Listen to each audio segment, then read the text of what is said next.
आज मैं आपको बताऊंगा कि डी गेट फॉर्मूले का यूज़ हम टेबल में किस तरीके से कर सकते हैं। अगर मान लीजिए आपके पास डेटाबेस हो, बहुत बड़ा डेटाबेस।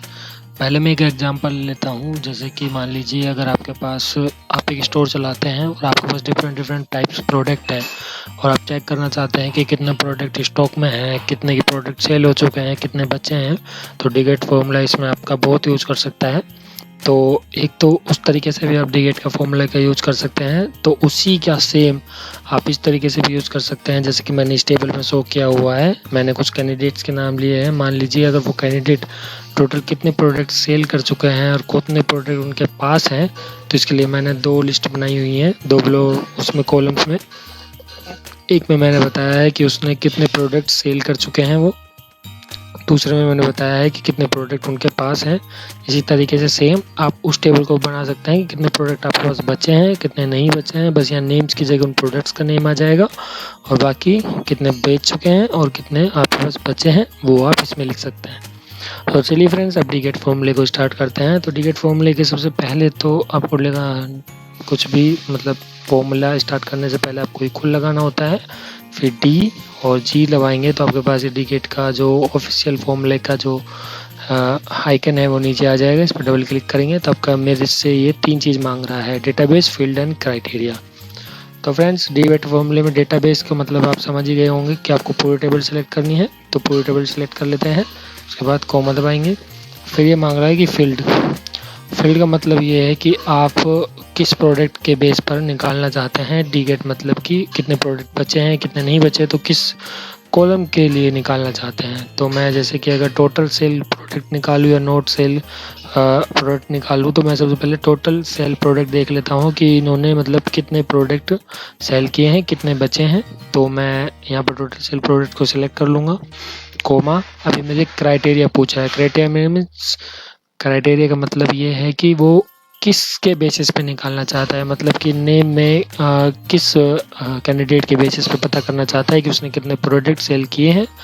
तो उसके लिए मैं किसी भी नाम को ले लूँगा।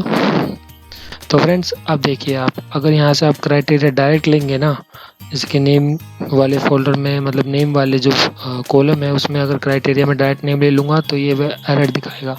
ये क्योंकि ये सिस्टमेटिक एरर है, इसका मतलब मैं डायरेक्टली इसमें फॉर्मूला नहीं लगा सकता। इसके लिए मुझे एक अलग ब्लॉक बनाना होगा, मतलब कि अलग किसी सेल में नेम्स लिखकर उसके नीचे नेम्स लिखने होंगे। तो इससे हमारा फ़ायदा डबल है एक तरह से, क्योंकि उसमें हम डायरेक्टली वैल्यू को चेंज करके पता कर पाएंगे कि कितने प्रोडक्ट ने सेल किए हैं, कितने उसके पास बचे हैं।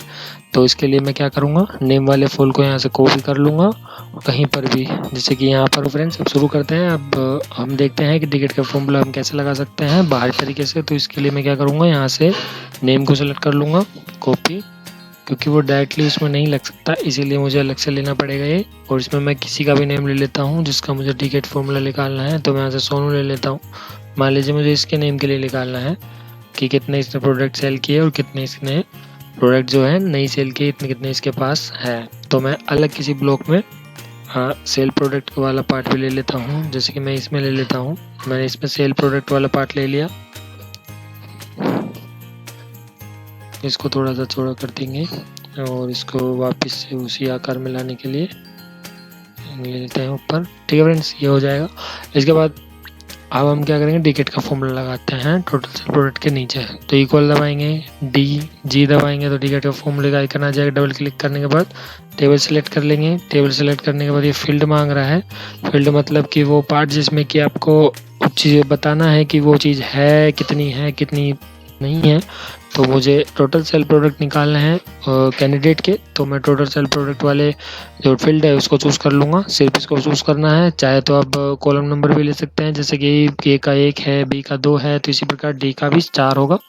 तो मैंने ले लिया। तो मैं कॉमा दबा देता हूँ। कॉमा दबाने के बाद मुझे क्राइटेरिया पूछ रहा है। क्राइटेरिया में इसमें से लूँगा नेम में से, तो ये वैल्यू एरर आ जाएगी।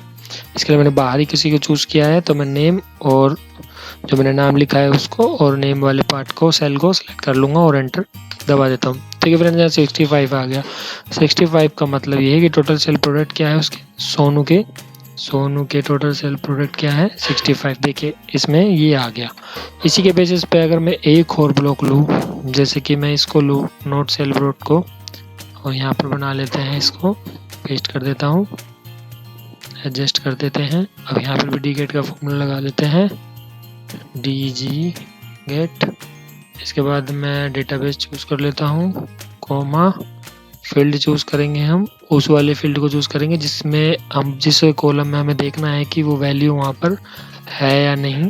तो नोट सेल प्रोडक्ट में देखना है आपकी बार इस वाले कॉलम में, तो इसको सेलेक्ट कर लेंगे, कॉमा क्राइटेरिया ले लेते हैं। क्राइटेरिया में हम उसी अंदर से चूज़ नहीं कर सकते टेबल के, तो बाहरी वैल्यूज़ को चूज़ करेंगे एंड एंटर। तो देखिए फ्रेंड्स, जो सोनू ने उसके टोटल सेल प्रोडक्ट कितने हैं 65 और नोट सेल प्रोडक्ट कितने हैं 22, ये यहाँ पर आ गया। इस तरह से आप इसे निकाल सकते हैं।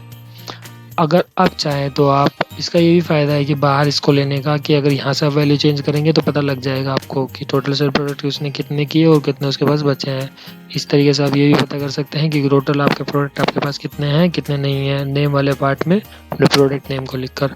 जैसे कि मैं यहाँ पर अगर सतीश डालूँ और एंटर दबा दूँ तो देखिए सतीश वाला जो पार्ट है ऊपर टेबल का, उसमें उससे वैल्यूज़ आ गई कि टोटल सेल प्रोडक्ट कितने हैं उसके 68 and total note sale product कितने हैं 24। इस तरीके से आप किसी भी प्रोडक्ट की वैल्यूज़ की जानकारी बाहर किसी अन्य सेल्स में एक अलग छोटी सी टेबल बनाकर आराम से निकाल पाएंगे। तो ये एक अच्छा तरीका है फ्रेंड्स, इस तरीके से आप वैल्यूज़ को पता कर सकते हैं बिना टेबल को देखे। तो धन्यवाद friends for watching my video.